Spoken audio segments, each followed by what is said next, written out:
Hello tout le monde, j'espère que vous allez bien. Aujourd'hui je suis trop contente de vous retrouver dans cette nouvelle vidéo pour un full face tarte. De base j'avais que deux produits, l'anti-cerne et le fond de teint, et je me suis dit que ce serait intéressant de tester beaucoup plus de produits. Comme l'anti-cerne c'est le meilleur que j'ai jamais testé, je me suis dit peut-être qu'il y a d'autres pépites dans la marque. Donc ce que j'ai fait c'est que j'ai acheté beaucoup de produits pour tester, dont la nouvelle palette qui est juste magnifique. Là elle a pas l'air ouf dans son emballage, mais je vous assure que quand je l'ai ouverte, juste j'ai rien swatché hein, mais j'ai juste regardé, je vous ai montré ça sur Instagram, j'ai eu un gros coup de cœur sur cette palette. J'ai acheté des bases, des produits sourcils, des poudres. Donc ce sera une première impression pour les produits que je viens de vous montrer. Pour le reste, je vous donnerai mon avis et de toute façon, on se retrouve ce soir et je vous fais une petite update concernant la tenue. Pendant que j'y pense, je vais vous dire l'heure, il est 9h46. Et donc on va commencer tout de suite. Je vous jure que j'ai trop hâte parce que c'était dans mon sac Sephora et ça attendait depuis peut-être 2 semaines, un truc comme ça. Alors qu'il y a des produits que j'attends de tester depuis mais genre des mois. Notamment, on va commencer direct avec ça.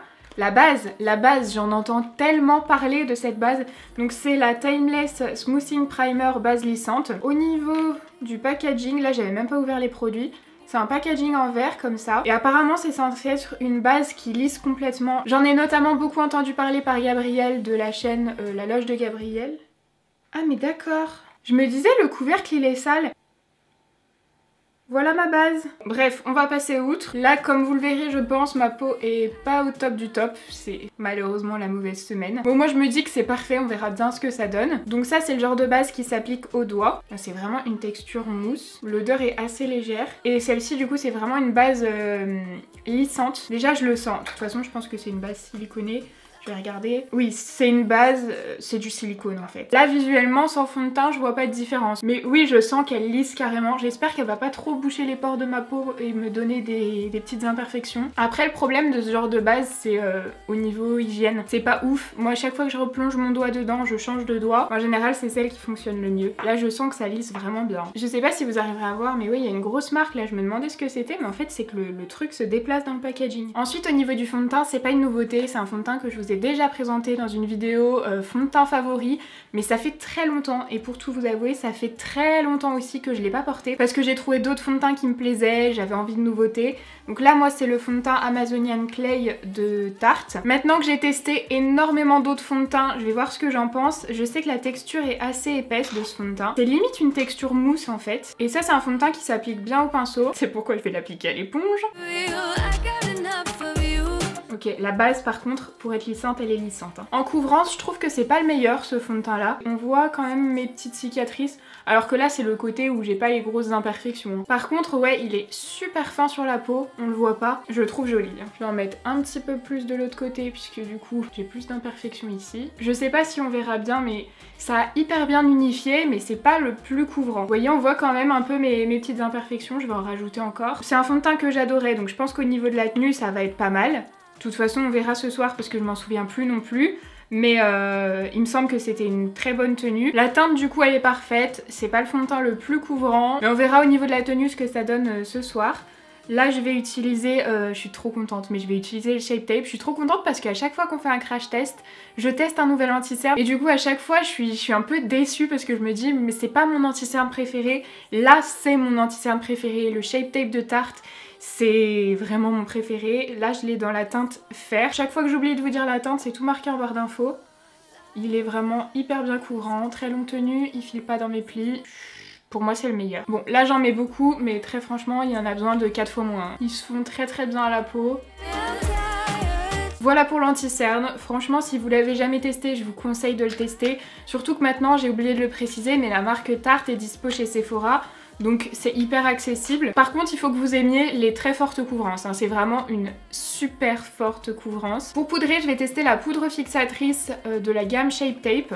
Pareil que j'ai jamais essayé du coup. Le packaging se présente comme ça. On a un petit miroir à l'intérieur, ça c'est cool. Une petite houppette. Un tamis. Je sais pas si vous verrez mais c'est un tamis souple. Je vais déjà poudrer mon contour des yeux parce que du coup moi l'anti-cerne bouge vite. Et encore là c'est le Tarte donc il a quasiment pas bougé. Je crois pas que ce soit une poudre particulièrement adaptée au contour des yeux. Là je vais appliquer la poudre du coup avec ma houppette comme d'habitude pour voir ce que ça donne. J'ai l'impression qu'il n'y a pas énormément de quantité. Il y a combien? On a 12 grammes si ça va. Là j'ai mis la poudre de ce côté et j'ai pas encore poudré l'autre côté. Pour le moment je vois pas que ça floute énormément, mais en même temps la base a déjà très bien flouté les pores. Peut-être à tester avec un autre fond de teint ou avec une autre base pour voir s'il y a vraiment une grosse différence. Puis de toute façon je vais aussi voir ce soir est-ce que ça matifie bien. Pour rappel j'ai vraiment une peau grasse donc on va voir si elle est assez matifiante. Mais je suis bête, j'aurais pu utiliser cette petite houppette en fait, elle est pas mal du tout.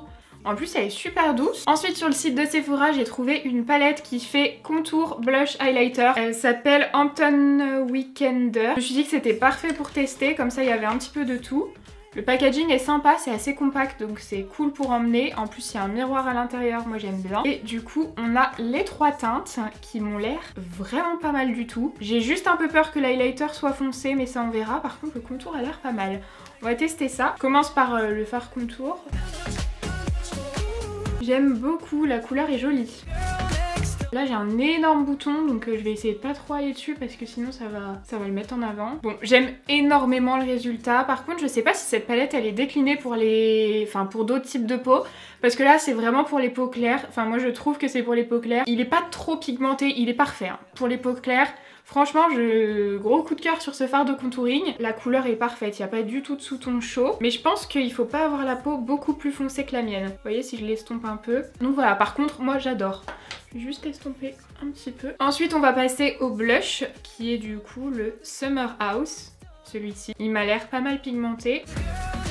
Le blush est sympa, je l'ai pas mal estompé, celui-ci je le trouve beaucoup plus pigmenté. C'est pas mon blush préféré au niveau de la couleur, mais il est pas mal du tout.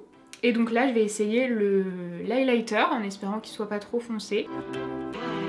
Cool, déjà c'est pas un highlighter ultra pailleté. Il est joli l'highlighter, pour un week-end ça peut le faire mais pareil c'est pas non plus mon préféré. Je sais pas si on verra, vous voyez, ça fait pas vraiment un effet mouillé. Je sais pas trop comment décrire l'effet, il y a comme des nacres. C'est pas pailleté non plus, je dirais que c'est l'intermédiaire.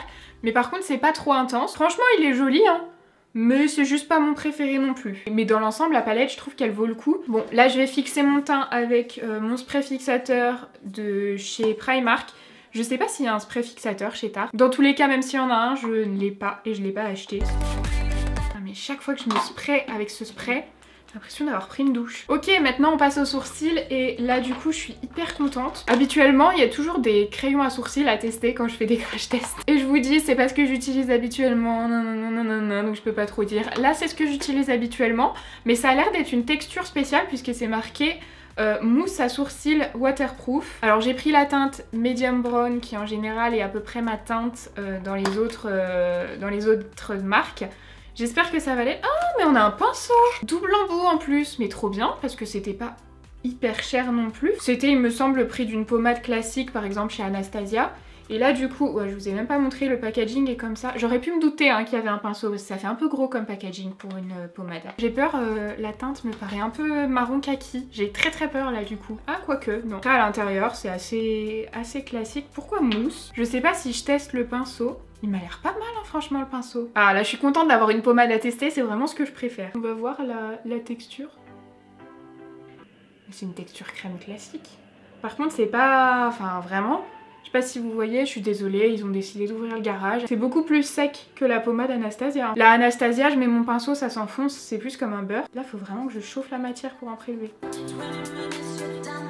Je compare avec ce que je peux comparer, la Anastasia. Je saurais même pas décrire la texture, ouais, comme un beurre. En fait, ça s'enfonce vraiment à l'intérieur. Du coup, je prélève un peu de matière et après, je la travaille ici.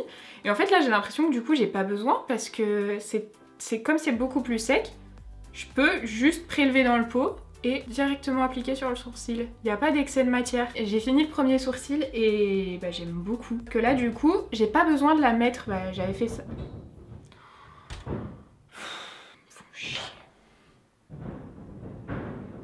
Non mais c'est bon là. Du coup j'ai un peu plus galéré à faire celui-ci. J'ai l'impression que le pinceau est moins précis quand même que mon Anastasia, qu'il est plus souple et moi j'aime bien quand ils sont hyper fermes. Parce que du coup celui-ci je dois le corriger un tout petit peu. Donc je vais venir rattraper ça avec ma base P. Louise. Et on va donc passer à cette palette. Donc cette palette je crois que c'est celle qui est sortie pour Noël, il me semble. Le packaging est très pailleté, il y a des sequins un peu noir bleu nuit. Après elle est assez épaisse la palette. À l'intérieur on a un pinceau, ah j'allais dire que je vais enlever mais il est bien attaché. Oh c'est tout bien attaché, cool, je peux vous montrer comme ça. Regardez, mais les fards pailletés, mais mon dieu, ils sont trop beaux. Après, moi j'ai vraiment un problème avec les paillettes, je trouve ça trop beau. Je m'attendais pas à ce que ce soit des fards aussi pailletés. Celles-ci, elles sont canon, elles sont multicolores. Celles-ci aussi sont multicolores. Celles-ci, elles ont des paillettes bleues dedans, sont trop belles. Je voudrais faire un truc, j'allais dire un peu pailleté, on va s'en douter, mais quelque chose d'assez festif pour Noël. En fait, le truc que je suis en train de me dire, c'est qu'il n'y a pas énormément de mat. Ils ont pas de nom, ils ont pas de numéro les fards. Du coup je prends ce fard là. Je sens que la texture est très sèche des fards. C'est pigmenté mais c'est très sec. Et je vais venir appliquer ce fard dans mon creux. Et ensuite je vais prendre le fard rose pâle et je vais venir estomper les bords avec un autre pinceau. Je trouve les fards pas mal pigmentés, hein. Ça s'estompe super bien, par contre je trouve que quand j'estompe, je perds en intensité. Regardez, je vais remettre la couleur du premier fard. En vrai, il est beaucoup plus intense et quand j'estompe, je perds en intensité. J'ai voulu le swatcher au doigt, le fard. Mon dieu, il est extrêmement sec. C'est pour ça que je le trouvais sec. Donc je pense qu'il faut vraiment une bonne base en dessous pour qu'il ressorte. Sinon peut-être qu'il peut vite faire patchy. J'ai envie d'intensifier un tout petit peu avec un fard plus foncé, donc je vais essayer avec le marron. Le fard marron est beaucoup moins sec. Du coup ça se sent, il se prélève beaucoup mieux, il est moins sec justement. Et je viens estomper du coup avec le fard bordeaux. J'ai du mal à décrire ces couleurs. Et je vais marquer mon creux avec la base. J'ai défini mon creux, j'ai été obligée de... Avec mes paupières, en fait c'est ça qui est pénible. J'y passe beaucoup de temps parce que en fait il faut que quand j'ouvre les yeux et que ma paupière du coup elle tombe sur mon œil, ça fasse pas exactement ce que ça vient de faire ici. Putain, parce que comme je vais mettre des paillettes sinon ça va être atroce. Donc je suis obligée de monter plus. Je vais poser ce fard sur la paupière. Ah, il est sec aussi. En fait, les fards sont vachement secs. Il faut carrément le prélever. Je pense que c'est un fard qui s'appliquera 1000 fois mieux au doigt. Mais j'ai décidé de l'appliquer au pinceau pour que ce soit plus précis. En fait, je suis en train de me dire que ça donne pas ce que je voulais que ça donne. Je pensais qu'il serait moins chaud et plus clair. Comme vous le voyez, celui-ci, je l'ai plus mis sur le milieu. Je vais juste tourner mon pinceau et je vais prendre celui-ci de fard. Il est derrière un peu moins sec. Ah, je le voyais pas aussi foncé non plus. Ouh là là, j'ai des chutes. Bon, là j'avoue que je suis un peu deg, je pensais vraiment pas que ça allait être si foncé celui-là. Parce qu'en fait, il est aussi foncé que le fard que j'ai mis dans le creux. Je prends le fard rose qui m'a l'air plus clair. Cette fois-ci, j'espère qu'il le sera. Mais il est pas encore hyper clair, je sais pas, j'ai un problème d'yeux aujourd'hui. Bon, là je vais venir enlever les chutes. Il y a plein de chutes. Comme c'est des fards très secs, ils chutent quand même pas mal, hein. Du coup, je vais venir estomper les bords ici. Comme c'est un fard foncé, je sais pas trop comment finir. Là, je vais prendre ma colle à paillettes qui est la Glitter Primer de NYX et je vais l'appliquer avec un pinceau plat. Je la tapote au milieu de la paupière. Je vais prendre ces paillettes là. Pour prélever les paillettes, j'ai trouvé ça. Mais je crois que c'est pour prélever les paillettes lip, ces trucs. Attendez, je vais essayer. Ah, j'ai fait un trou dedans. Ah non, ça fonctionne. Attendez, je tente. Hein. Oh, ça fonctionne. C'est un embout un peu silicone.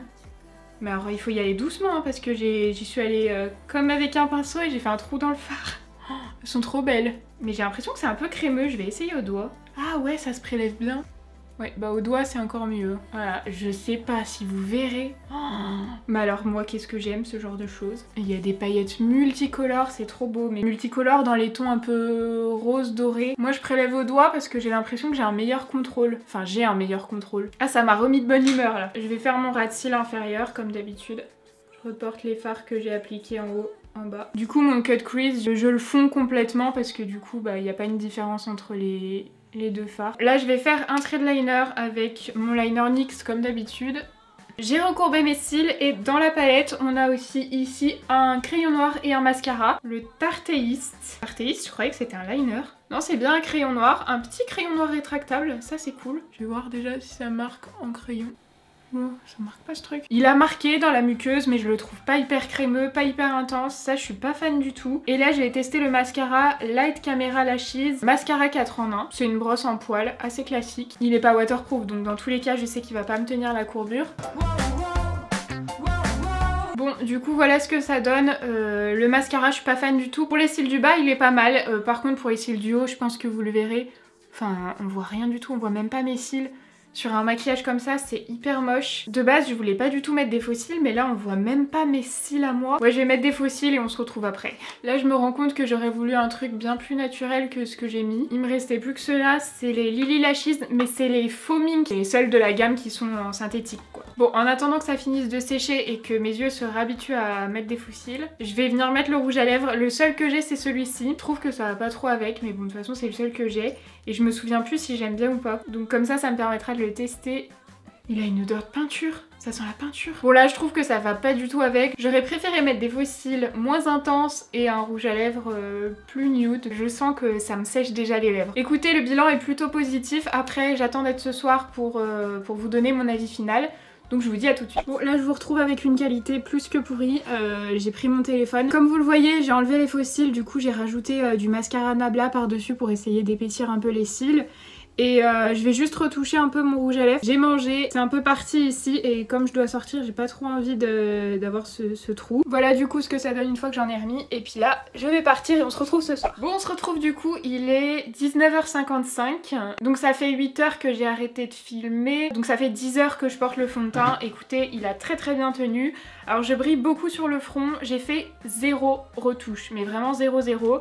Donc je brille beaucoup sur la zone T, mais sur les joues ça va. Franchement le résultat est plutôt joli au niveau du nez. Le fond de teint a pas mal tenu, ça commence à bouger un peu au niveau du nez, mais ça arrive très souvent. La base me paraît pas mal, elle a bien fait tenir le fond de teint. Les pores sont à peu près floutés, même si du coup ça commence à bouger, c'est normal, ça fait 10 heures. J'ai une peau grasse, ça ne peut pas être joli sur la peau au bout de 10 heures. Le rouge à lèvres par contre, franchement je suis pas fan du tout. Déjà il est pas homogène, quand j'en ai rajouté ça faisait une démarcation donc j'en ai remis. C'est sec, c'est désagréable et non je suis pas fan du tout du rouge à lèvres, il y a bien mieux en rouge à lèvres liquide.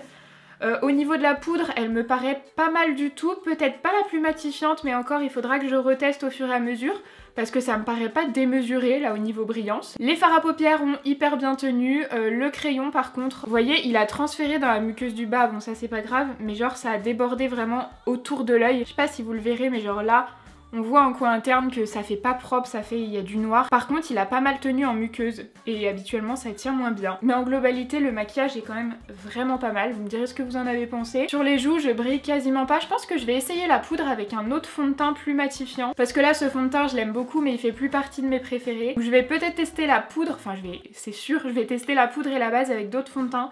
Puis de toute façon, je vous redirai. Voilà, j'espère que la vidéo vous aura plu. Si c'est le cas, n'hésitez pas à laisser un petit pouce en l'air et à vous abonner à la chaîne si c'est pas encore fait. En attendant, moi je vous fais de très gros bisous et puis je vous dis à mercredi. Bye.